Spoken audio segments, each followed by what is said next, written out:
Bienvenidos a La Hora del Museo, el podcast del Museo Histórico Nacional. Identidad, cultura, patrimonio y más. Soy Rocío Muñoz y te invito a un encuentro diario con la historia y sus protagonistas.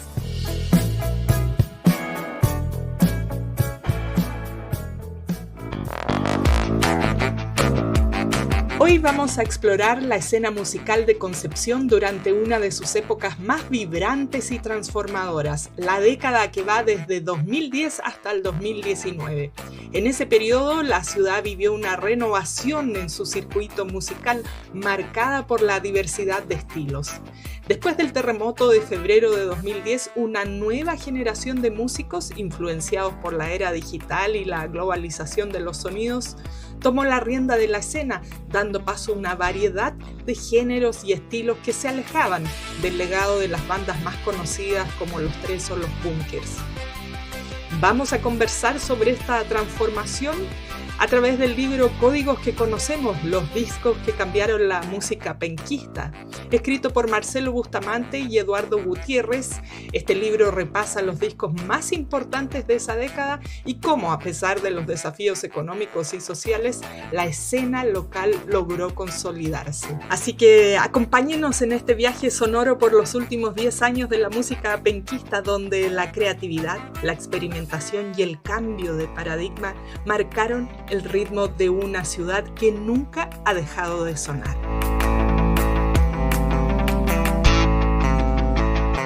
Bienvenidos Marcelo, Eduardo, qué gusto tenerlos aquí en el programa. Gracias por aceptar esta invitación desde el Museo Histórico Nacional. Bueno, muchas gracias por invitarnos. Muchas gracias. Bueno, un gusto tenerlos aquí y vamos a hablar de música. Además, yo leyendo el libro de ustedes, que se los comentaba hace un momento a quienes nos escuchan hoy, me recordó cuando hace algunos años fui al Festival REC, que no sé si todavía se sigue haciendo o no. Se sigue haciendo y está la lucha porque se continúa haciendo por harto tiempo más. Van a cumplir 10 años esta edición en 2025 y está la expectativa, pero resulta que, claro, hay cambio de signo en la municipalidad, aunque esto depende de la gobernación, pero sí, está la tensión permanente. Cuando estuve ahí me pareció como alucinante. Yo sé que es como siempre, lamentablemente asociamos las cosas como a Europa, Estados Unidos, pero me pareció como estar en un festival en Europa, hacia la orilla del río, muy bonito, con bastante presupuesto, vamos a decir, tanto talento. Así que larga vida a ese festival, porque es un encuentro Gracias. fantástico. Yo me tomé el avión y fue especialmente, no es que estaba de paso por ahí, fui especialmente allá a escucharlo. Pero bueno, Sí. aparte de esta anécdota, vamos a conocer parte de la historia de ustedes. ¿Desde dónde surge este interés por documentar la música, por escribir este libro? ¿Cómo se conocen ustedes también para trabajar sobre este tema? Cuéntenos, ¿cómo nace esta idea que hoy es un libro? Bueno, nosotros nos conocimos, bueno, yo soy periodista, Edu también, pero nos conocimos cuando él estaba saliendo de la carrera y yo estaba ejerciendo ya en un medio local que se llama Radio Lufú, que es hijo de Estudio Lufú, un estudio también que lleva tiempo acá en Concepción y grabó buena cantidad de artistas locales. Nos conocimos ahí, trabajando en la noche, principalmente asociados a Casa de Salud también, cuando estaba la radio y el estudio en ese bar, que claro, entiendo, igual tiene cierto nombre también a nivel nacional, entonces si te digo Casa de Salud, yo creo que igual te puede sonar. Nos encontramos trabajando ahí como desde hace varios años y básicamente nos hicimos amigos ahí. Y bueno, teníamos este medio donde cubríamos la cultura local y se acercaba ya el cierre de la década, 2019, y bueno, dijimos, hagamos lo que hacen todos los medios al cierre de cualquier década, que es como elegir los discos más relevantes, los Claro, medios musicales, digo, los un discos más top relevantes de la 10. década. Claro, y hacer como algo grande, ¿no? Para cerrar ese periodo. Pero claro, esto lo estamos conversando desde el segundo semestre y ya en octubre empezó la revuelta, Mm. entonces cambiaron todas las prioridades de nosotros como medio y de nosotros como personas también políticas y qué sé yo. Entonces, eh, claro, postergamos eso y lo postergamos hasta, de hecho, en la radio empezamos a hacer conversaciones con, no sé, con abogadas, con qué sé yo, con gente del área política y constitucional. Entonces como que cambiamos completamente de eje hasta que empieza la pandemia en marzo de 2020 y de ahí los dos nos quedamos sin pega porque no había radio, No estaba no había lloviendo noche, no sobre había nada. mojado en esa época. Sí, sí, sí, tú sabes cómo golpeó eso a la cultura. Entonces, ahí fue cuando Leo me dice, oye, si transformamos este post en un libro y lo postulamos para poder hacer algo igual. Como que no había mucho que hacer. Como, eh, Sentíamos que teníamos como una historia súper fresca, como Ujú. que mm, obviamente la llegada del estallido social y la pandemia nos hizo como, claro, las prioridades fueron otras, pero en un momento nos quedamos en la casa conversando y nos dimos cuenta, chuta, teníamos algo como frente a nuestros ojos, pasó una historia cultural súper importante en Concepción, como dice el Marce, entre el 2010 y el 2020, y nosotros de alguna manera fuimos súper privilegiados de estar en primera persona viéndolo y cubriéndolo. Probablemente debemos haber sido de las personas que tenía más contacto con los artistas, con los productores de la década en Concepción, y fue como, ¿sabes qué? ¿Por qué no aprovechamos esto? Registrémoslo de alguna manera. Y el tema, claro, de este ranking de discos o de los mejores lanzamientos de la década fue una excusa. Lo utilizamos como una excusa, como un estandarte en realidad, para poder en realidad hablar de toda esta década que nosotros habíamos recién vivido, estaba todo muy fresquito. A mí me encanta de su libro que, bueno, a propósito de Casa de Salud, ¿se llama el lugar? ujú, sí, Ya quiero que hablemos de eso, porque no es solo, claro, como hablar de los discos, sino que es toda una bohemia que me parece espectacular, que yo sentía, ustedes me dirán si todavía sigue siendo así o no, que se ha perdido sobre todo este último tiempo. Bueno, con el estallido y la pandemia ya al menos en Santiago todo cierra súper temprano, pero hay todo lo que ustedes cuentan como un paisaje cultural, un contexto así cómo van surgiendo toda esta música, estas bandas, los lugares, y dije, oh, ¿por qué no he conocido todo eso? Hay como toda una vida que es oculta para quienes no viven ahí o no están en ese ambiente y que, bueno, como ustedes estaban en medio de todo eso, pueden transmitir en el libro. Bueno, hay mucho que quiero preguntarles, pero a propósito que mencionaba este lugar, que no sé si es bar o no, cuando yo fui para allá, ese era uno de los cometidos, conocer ese lugar, pero bueno, no hubo tiempo, así que me quedó pendiente. Vamos a estas cunas donde va naciendo la música en Concepción, como este circuito bohemio que yo le digo. Cuéntenos de esos lugares. Casa de Salud debe ser como quizá uno de los lugares más emblemáticos e importantes que tiene la música, y no solamente en Concepción, yo diría a nivel nacional, sino quizás hasta a nivel sudamericano. Es uno de los pocos lugares que tiene, que es tan grande, que tiene música en vivo toda la semana, de diferentes estilos, tiene 3 escenarios, dos de música en vivo, uno Qué para DJs, espectacular. se mezcla en un momento, estuvo con mucha fuerza mezclándose la danza, el cine, literatura.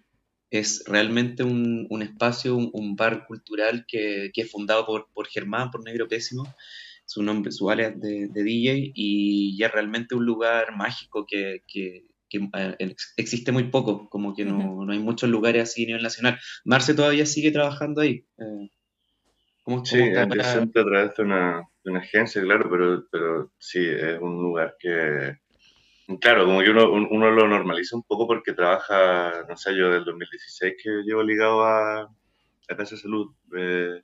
Entonces, claro, uno lo normaliza, pero claro, pasan muchas cosas y creo que, como bien decía Eduardo, eh, nos tocó estar ahí en un momento como bastante álgido del bar. Entonces, fuimos como testigos privilegiados y no solamente testigos, también partícipes. Agarramos a cuánto artista pasaba por ahí para poder hacerle una entrevista, para conversar. Eh, Artistas, yo también tomaba como, no sé, cine, de todo, sí, pasaba de todo por allá. Entonces, claro, estaba la urgencia también de retratar, como tú bien decías, esa escena. Y no, también tuvimos mucho cuidado así de no quedarnos solamente en Casa de Salud, Mm. sí, como que también queríamos salirnos de ahí, de tratar con justicia más o menos toda la escena y lo rico que estaba pasando durante esa década. Sigue pasando, pero siguen habiendo cosas, pero como tú bien dices, todavía está este horario medio pandémico que Mm. mata la noche y que al parecer, como dices tú, es un diagnóstico a nivel nacional, entonces que cuesta llenar tocatas porque las micros no pasan y todo eso, está medio complicado. Pero, Ojalá pero que sí, cambie, ¿eh? Pronto. sí, sí, sí. Pero sí, sí, Casa Azul es como un eje súper importante y rico, porque contiene artes visuales, contiene, eh, o sea, tiene murales, por ejemplo. El bar mismo tiene murales, tiene colección de objetos, salones temáticos con colección de objetos. Hay un salón de los pájaros que tiene miles de pájaros, Es otro un salón de museo las abejas que bailable. tiene... Sí, Qué esa es buena como la... descripción. Sí, Esa es la sí, descripción, sí, que le hace el negro y es maravilloso, sí. Bueno, sí, aparte de eso, mencionan otros lugares más, pero vamos, yo me pregunto, ahí para ir asociando también bandas y lugares, ¿por qué es que en Concepción tenemos tantos músicos fantásticos? Pero así resumiendo, lo que a uno primero se le viene a la mente son los bunkers, que son los más famosos, digamos, pero ustedes en el libro mencionan una cantidad de bandas y yo, ellos son de Concepción, eso me pasa leyendo, estos también son de Concepción, no lo sabía. Entonces, ¿por qué creen que ahí es donde surge tanto talento musical? No sé si es que hay escuelas de música, qué será el paisaje, el clima, qué. creo que a veces, como uno que somos locales con el Marce, a veces quizás tampoco nos damos tanto cuenta. Quizás con el libro, ahora que hemos salido harto a promocionarlo y mucha gente que nos habla, claro, quedamos en la cuenta. Pero creo que uno de los factores obvio tiene que ver con que Concepción es una ciudad súper universitaria. Claro. Es una ciudad joven que tiene harto tránsito de gente de varias regiones, joven obviamente. Y eso hace que sea como un semillero importante todos los años de cosas nuevas, como no es tanto eh, descansar quizás como en la oficialidad de las cosas, como que Mm. se hagan cosas, sino que hay mucha gente, mucho universitario que se las rebusca como para poder hacer espacios, tocatas, ciclos de cosas, y eso apoyado por galerías de arte, ¿cachai? Como cosas así. Eso ha sido como, creo yo, un fenómeno como que se ha dado desde los 50, los 60. La Universidad de Mm. Concepción, la U del Biobío, son como campos importantes de desarrollo cultural y eso obviamente se ha inflado un poquito más justamente estos últimos 10 5 años con lo del REC, que llegó como a posicionar un tema como a nivel de marketing de lo que es Concepción, y ahora estos últimos 2 años con lo de la UNESCO, que hace poquito Concepción también fue designado como Concepción Musical, entonces desde ya la oficialidad como un poco se ha hecho más cargo de lo que es el movimiento musical como un estandarte, pero yo diría que fuera de eso tiene que ver con ser una ciudad muy joven, de harto intercambio de gente que va llegando con muchas ideas y también eso, creo que la ciudad también te ayuda mucho, es como bien linda en todo sentido, ¿cachai? Como que, y tiene harto movimiento.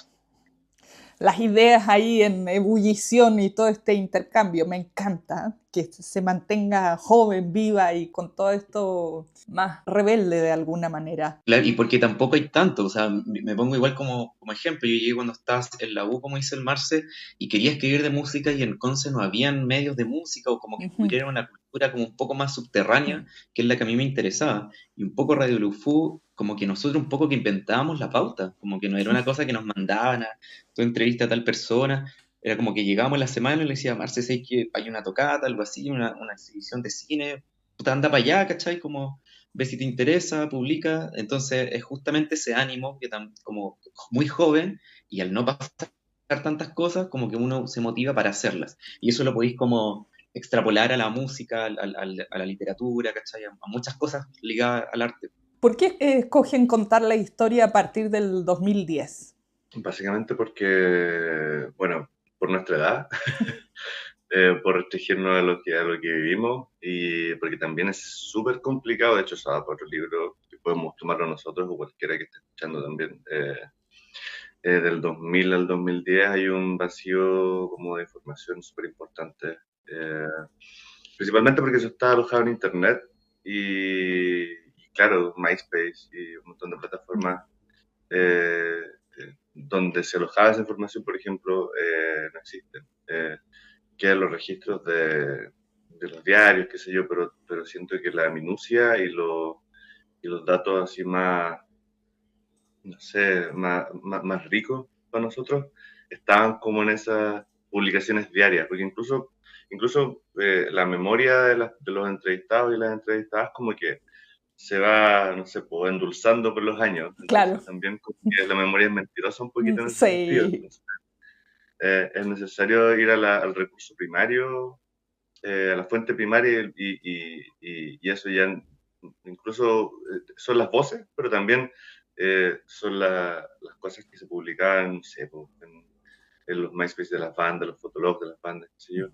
Y para mí eso igual fue súper importante, como elegir como el del 2010 para adelante fue también tratar de agarrar un poco esas publicaciones de Facebook, esas publicaciones de Fotolog que se podían como rescatar todavía, eh, para poder también no sé, pues guardar un poquito de esa información y Ujú. como, no sé, que sirva, porque le tengo un poco de miedo, o harto miedo quizás también al tema este de la obsolescencia de algunas plataformas Claro, donde tenemos toda nuestra información, ¿cachai? Como si se va exactamente. a Facebook, se muere Facebook, ¿dónde quedan todos nuestros recuerdos? Ujú. Un vacío de años, de décadas, ¿cachai? Como, entonces, claro, esa era como la inquietud también de guardar nuestros recuerdos, de registrar esta época que para nosotros fue súper importante personal y, no sé, y socialmente, eh, y rescatarla antes de que ya se empezara como a transformar en un mito,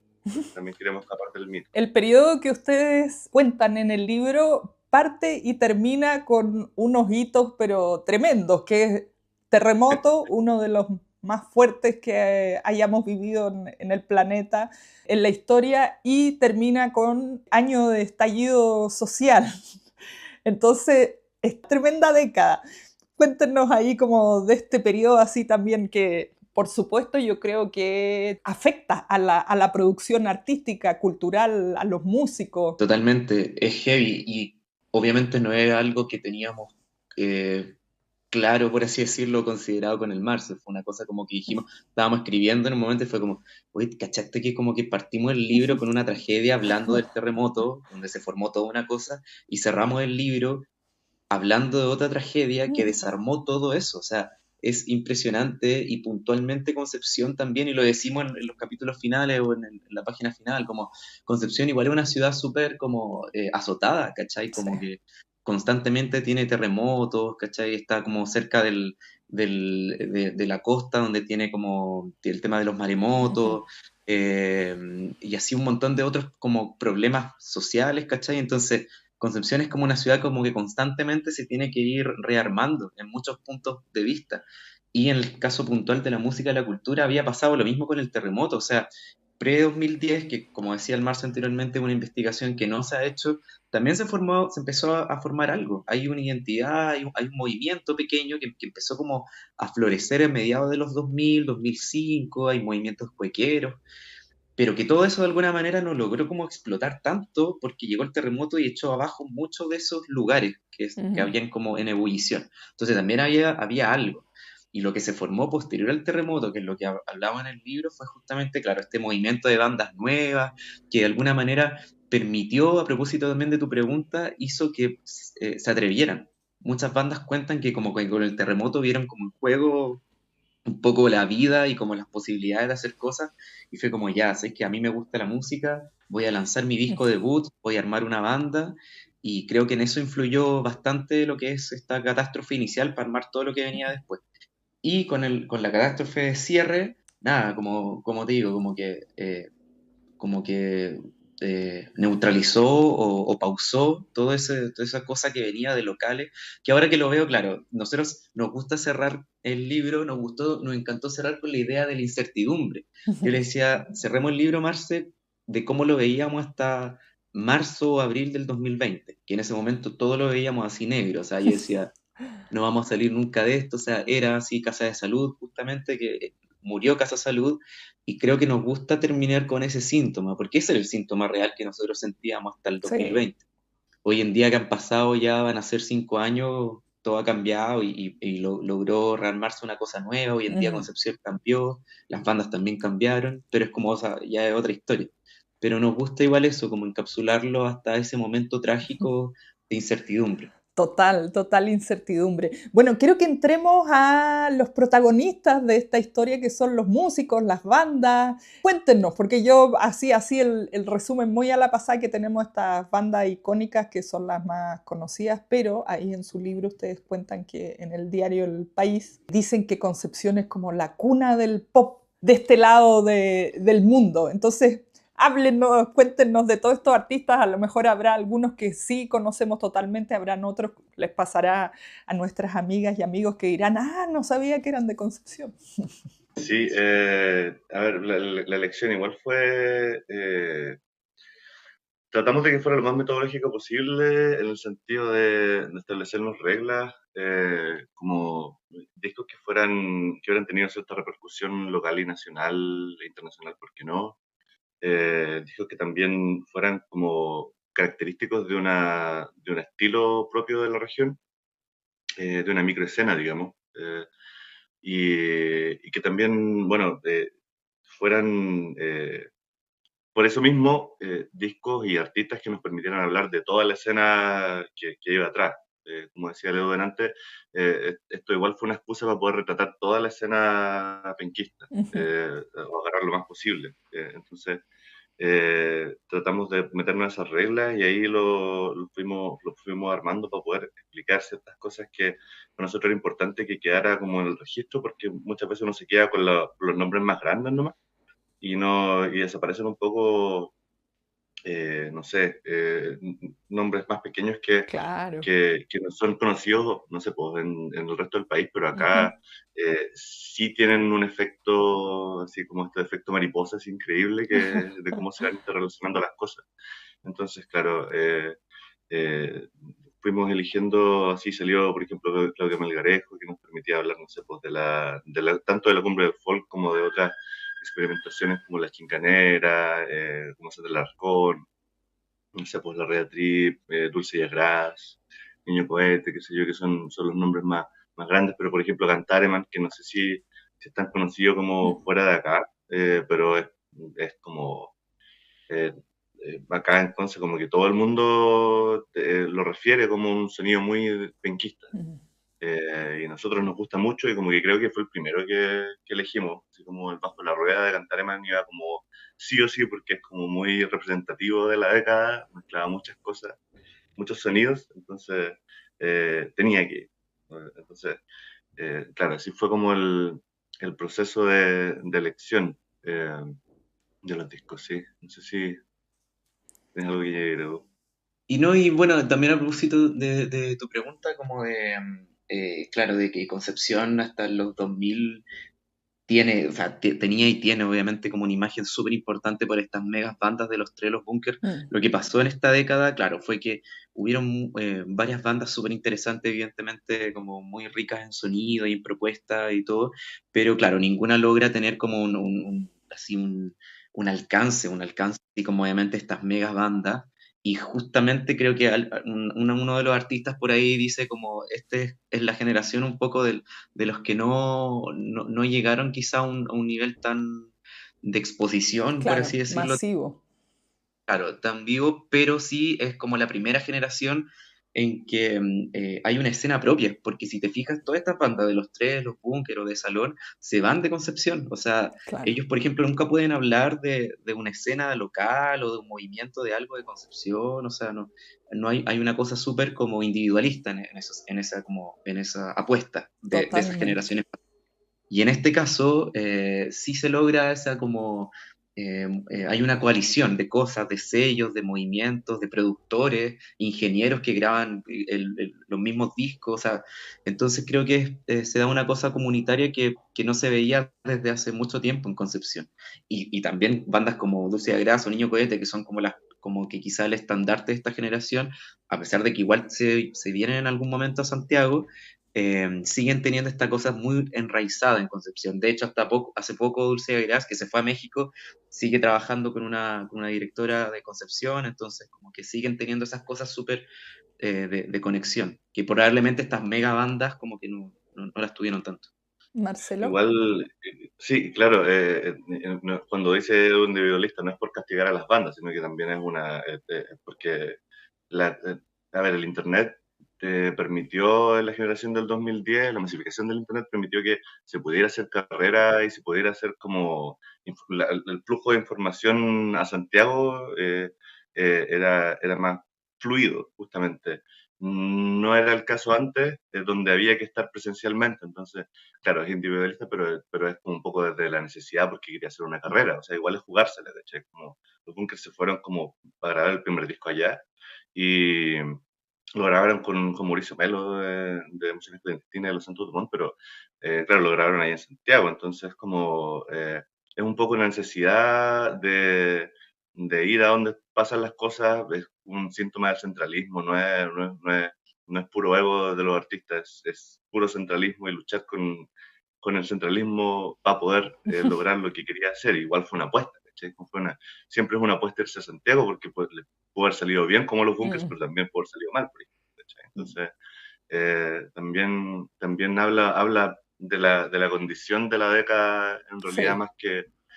más que de los artistas. Bueno, mencionaban ahí el folk. Vamos a los géneros musicales, a los estilos. Marcelo por ahí decía que se nota que es un sonido muy, o Eduardo, no recuerdo quién de ustedes, muy de Concepción. ¿Hay algo que nos podamos hacer como, sí, así suenan las bandas de Concepción o es muy variado? Y en esta década que ustedes hacen su lista de artistas, de músicas y músicos, ¿qué géneros encontramos así para hacernos una imagen sonora? Y justamente el libro, la investigación, busca eso misceláneo del sonido, o sea, tratar de que no hay una cosa así como encerrada en un sonido como en justamente algunas investigaciones, otros libros como que han querido realzar esta cosa del rock británico, que de alguna manera hizo conocido a Concepción, porque muchas de estas bandas tomaban el sonido o toman el sonido de ese lugar, y particularmente en esta década, y haciendo la conexión con lo que dice el Marce en lo anterior, con la masificación de Internet y tener al alcance muchos sonidos, mucha música del mundo, todos estos artistas y en la totalidad se ven influenciados por eso, o sea, tienen al alcance todo lo que está sonando actualmente en Estados Unidos, en Europa, en la India, en China, entonces eso hace que haya como una mezcolanza. Y si nos vamos ya a la cosa como más dura, el libro tiene pop, o sea, tiene rock, tiene jazz, tiene electrónica, folk, evidentemente, y si uno puede hablar, no sé, de un sonido más contemporáneo, como de la evolución, yo te diría eh, que tiene algo más pop, evidentemente, como que ya no hay una cosa tan guitarrera, como que todas las bandas sonaran con guitarras, ¿cachai? No, hay una cosa mucho más, y actualmente con mucho más todavía, hay una cosa de mezclar muchos sonidos más ligados al pop y estar muy como a la vanguardia también, quizás, no todos los casos, pero más a la vanguardia con los sonidos más de afuera. Bueno, evidentemente hoy en día el trap, que también es otro como movimiento que nosotros no alcanzamos a incluir en el libro por un tema de tiempo, porque sabíamos que la década del trap es esta, la que se está viviendo ahora, y en Concepción hay todo un movimiento también de eso. Entonces ya no hay una cosa como un sonido único de Concepción, para nada. Y claro, siempre hubo rap, siempre hubo metal, todavía hay metal, todavía hay rap. Y bueno, lo decimos en la intro del libro, que elegimos como no tocar la escena metalera, que es así como en sí misma merece un libro, y no sé, el rap tampoco tenía mucho registro, pero sí tiene figuras importantes como Chili Flowers, qué sé yo, Talcahuano ahí, bueno, en toda la región en realidad. hay mucho hip hop. Entonces, también dejamos esos hilos abiertos igual en el libro. Nos gusta eso como para que la gente, alguien que le llame la atención, pueda como agarrarlo y decir, yo quiero hacer como la historia, no sé, del hip hop en Concepción. Mm. Estaría Bueno, bonito eso. abre caminos a partir de esto. ¿Por qué el título Códigos que conocemos? Quería que nos compartan eso. Es un extracto de una canción que se llama Rompecabezas de la banda Mantarraya, que no hizo mucho sentido. El Marx hizo el alcance de esa letra, que se llama Códigos que conocemos, y tenía varias capas. Uno tenía que ver eh, con la cosa más comunitaria, lo que estábamos hablando, de armar una comunidad, un circuito, un movimiento común en Concepción, como te decía, de trabajar con productores, con ingenieros como de la misma familia, por así decirlo. Se armó una escena realmente en ese momento en Concepción. Eso por un lado, lo otro tenía que ver como con algo muy característico de la década, tiene que ver con el hacer música a través de un computador, con hacer Mm. programas, con hacer música a través de software, programas, y también nos hacía como este como guiño a trabajar a partir de código y de como de la cosa más tecnológica.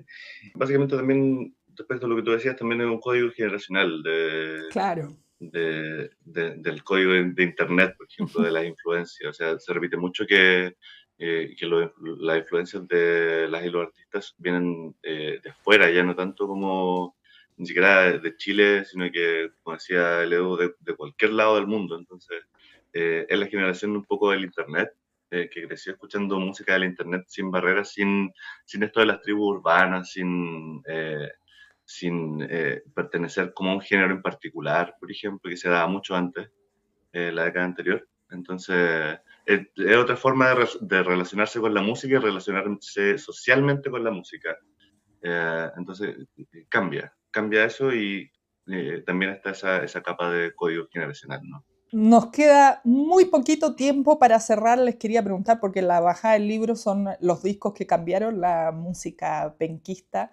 Muchos nos escuchan a través de Spotify, así que para que se puedan ir a buscar esta música y disfrutar y que nos abra, ¿no? a más. Es muy rico encontrarse con música que a lo mejor uno no había escuchado o reescuchar alguna que a lo mejor no le había dado la oportunidad.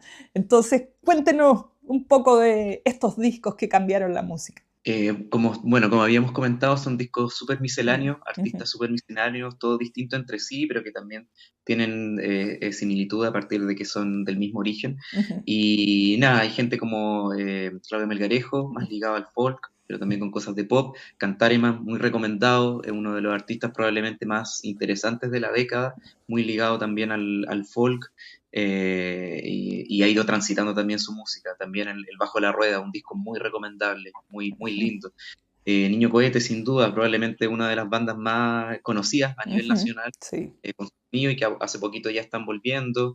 ¿Qué otro recomendado? La Rea Trip, también una de las bandas que sigue trabajando, acaba de lanzar su segundo disco, nosotros abordamos el primero, que se llama Jazz Satánico, que es una mezcla así que tiene un origen en el jazz, obviamente, pero ya después mezcla cosas de psicodelia, progresivo. Es un power trio muy bueno, muy bacán, que ojalá lo puedan escuchar. Animales exóticos desamparados, Nabucodonosor. Sí, bueno, como nosotros, la Yule Smith, que son dos proyectos que vienen como del mismo lado más o menos, y que también no solamente son artistas musicales, sino que también actualmente son productores de otras bandas también relacionadas a nuevos proyectos. Eh, bueno, lo mismo con Mantarraya también.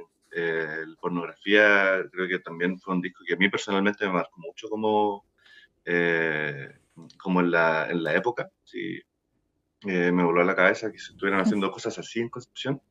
Entonces también muy recomendado y bueno, todos están haciendo cosas increíbles en esa banda, así están cada uno por su lado y a ver si se vuelven a juntar. Claudia Melgarejo también tiene un disco precioso que ha pasado medio colado, pero es muy bonito y lo mejor de todo es que también está volviendo a la música. Ella misma explica por las razones por las que se tuvo que alejar un poco de hacer la música, que es, no sé, por la vida familiar, que sé yo, ser mamá y todo, la alejó un poco de hacer música, pero ahora está volviendo. Esperamos que también nuestro libro haya influido en esas ganas también. Y bueno, no sé, la dupleta que nos mandamos con Ineino, que también cubrimos lo de su anterior banda que se llama Inarbolese. Bueno, el disco de Inarbolese como que igual fue un hito importante para acá, para Conce durante la década. Como que renovó un poco los referentes del rock de guitarra, los trajo como a los 2000 más que a los 80 y los 90. My Chemical Romance, Radiohead, qué sé yo. Y bueno, Ineino que explora como un pop más glitch, más experimental, súper interesante, súper rico, con muchas capas. Entonces, Hace sí, poquito le abrió los 3. Y a Miranda también. sí, a Miranda también, como Ineino. Así que ojito también con la nueva ola, que es el disco que se viene, que está muy lindo, muy, muy lindo. Bueno, nos han Pero dado sí, una mucha lista maravillosa para Sí. continuar después de esta conversación a escuchar toda esta música de la que hemos conversado el día de hoy. Pasándome un poquito del tiempo, ¿van a seguir en el ámbito de la investigación musical? ¿Se quedaron con ganas? Ustedes decían, bueno, hay libros que se pueden hacer ya, libro en particular de ciertos géneros como el hip hop, el metal. ¿Ustedes después de esto continúan en el área de la investigación de la música? ¿Se viene algo más? Estamos descansando, yo creo, un poquito, porque fue el 2022 bueno, desde el 2020 en realidad que partió toda esta aventura de escribiendo, investigando. Después del 2022 lanzamos el libro de manera autogestionada, y este año terminamos de lanzarlo, volvimos a lanzarlo como ya a nivel nacional con Reel Editor. Entonces ha sido una pega súper larga, como de estos 5 primeros años post pandemia, que ha sido súper, muy metidos en el libro, harta promoción, estuvimos viajando a Santiago harto. Entonces, nada, estamos como cerrando, yo creo, terminar de cerrar ya por fin como nuestro hijito que tenemos, nuestro libro, que ya existe, que es real. De hecho, es bacán poder tener esta entrevista porque nuestro ya periodo de promo, ya hace un par de meses habíamos concluido ciertas entrevistas, así que estamos como un poco eso, decantando, descansando un poquito de estos 5 años, pero sin duda yo creo que, o sea, ganas y temas, o sea, nunca faltan, ¿cachai? Nunca falta. Yo creo que solamente tener coincidir en los tiempos, en los momentos, para poder seguir trabajando, pero ganas y temas siempre hay. Buenísimo, entonces ahí vamos a estar esperando para los próximos temas que ustedes nos puedan contar. Bueno, les agradecemos muchísimo por esta conversación. Como decía, me encanta cuando uno se queda aquí con un montón de bandas por descubrir. Yo las conozco, creo que a la mitad de las que han mencionado, pero ya me voy a ir a disfrutar de toda esta música. Muchas gracias, Eduardo, Marcelo, por conversar con nosotros y por compartir su libro aquí en el programa. Muchas gracias, Rocío, gracias por la invitación, a la gente que nos está escuchando, muy recomendado nuestro libro, y que ojalá les sirva para conocer música nueva y también un extracto de la historia de la música a nivel nacional encapsulada en Concepción. Sí, muchas gracias, Rocío, por la invitación y por también el tiempo de poder hablar así largo y tendido sobre estos temas que nos gustan mucho. Es tan rico hablar de música. Bueno, muchas gracias a ustedes. Esto fue La Hora del Museo, un encuentro cotidiano con nuestra historia, el podcast del Museo Histórico Nacional.